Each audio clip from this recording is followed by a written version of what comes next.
এভাবে একবার স্পঞ্জি রসগোল্লা বাসায় বানিয়ে খেলে আর দোকান থেকে কিনে খাওয়ার প্রয়োজন পড়বে না। হিট প্ল্যানে সবাইকে সুস্বাগত জানিয়ে শুরু করছি আজকের রেসিপি। প্রথমে আমি গ্যাসের ফ্লেমটা অন করে একটা পাত্র বসিয়ে দিয়েছি। এখানে আমি দিয়ে দিচ্ছি দুধ। দুধটাকে ফোটানোর জন্য অপেক্ষা করব। এর মধ্যে একটা কাজ করে নেব। প্রথমে একটা স্ট্রেনার নিয়ে নেব, তার উপর একটা পরিষ্কার সুতি কাপড় দিয়ে এটাকে রেখে দেব। এবার চলে যাব দুধের কাছে। দুধটা ফুটে আসা পর্যন্ত অপেক্ষা করব। দেখুন, দুধটা ফুটে আসার জন্য অপেক্ষা করছি। দুধটা কিন্তু ফুটতে আরম্ভ করেছে। দুধটা খুব বেশি জাল করার প্রয়োজন নেই, একবার বলক চলে আসলেই হয়ে যাবে। বলক চলে আসলে আমি আগে থেকেই 1 টেবিল চামচ ভিনেগার এবং 1 টেবিল চামচ জল একসাথে মিশিয়ে রেখেছিলাম। সেটাকেই আমি ধাপে ধাপে দিয়ে দিচ্ছি। দিয়ে একটু নাড়িয়ে নেব দুধটাকে। নাড়িয়ে নেওয়ার পর আবারও আমি সেই ভিনেগার আর জলের মিশ্রণটা দিয়ে দেব। এই সময় কিন্তু গ্যাসের ফ্লেমটাকে অবশ্যই লোতে রাখতে হবে। তো দেখুন, এবার নাড়িয়ে নিলেই ছানা আর জলটা কিন্তু আলাদা হয়ে যাবে। এবার গ্যাসের ফ্লেমটা অন করে দ্রুত স্ট্রেনারের মধ্যে ঢেলে ফেলতে হবে। এটা কিন্তু ওইভাবে অবস্থায় রাখা যাবে না, তাহলে ছানাটা শক্ত হয়ে যাবে। আর ছানাটা শক্ত হয়ে গেলে আমরা পারফেক্ট রসগোল্লা তৈরি করতে পারবো না। এবার ঠান্ডা জল দিয়ে আমি ভালো করে ধুয়ে নেব।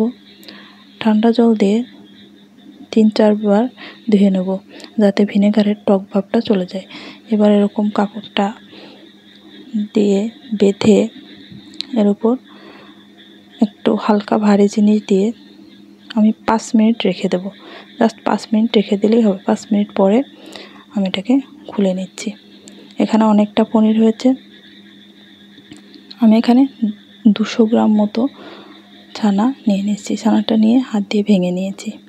হাত দিয়ে ভেঙে নেওয়ার পরে ছানাগুলোকে এক পাশে রেখে হাতের ওই জায়গাটা দিয়ে ভালো করে ডলে ডলে এটাকে মসৃণ করে নিতে হবে, ভেতরে যেন কোনো গুটি গুটি ভাব না থাকে।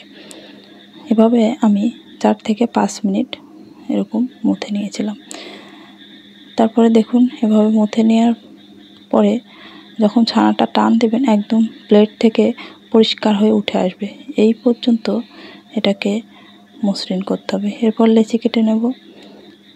আমি লেচি কেটে নিচ্ছি।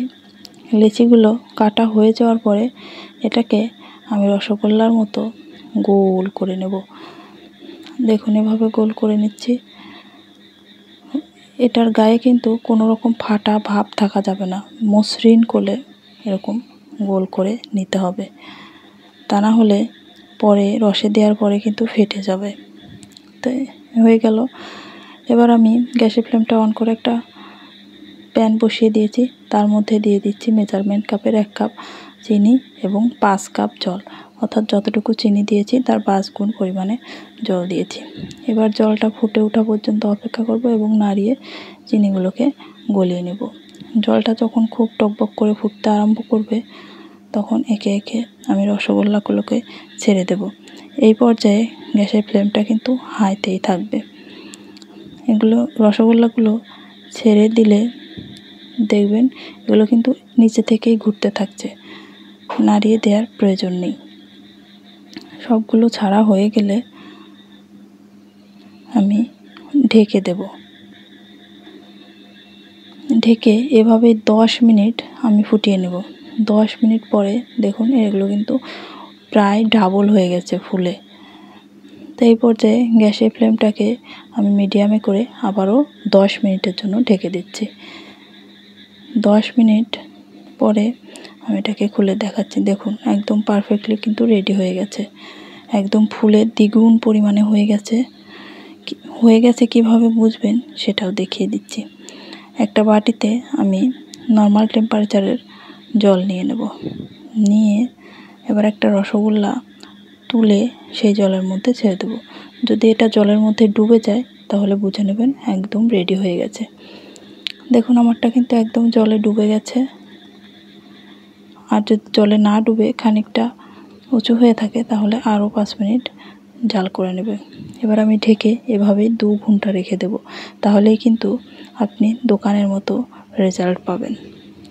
তো আমি কিছুক্ষণ পরে এটা তুলে দেখিয়ে দিচ্ছি।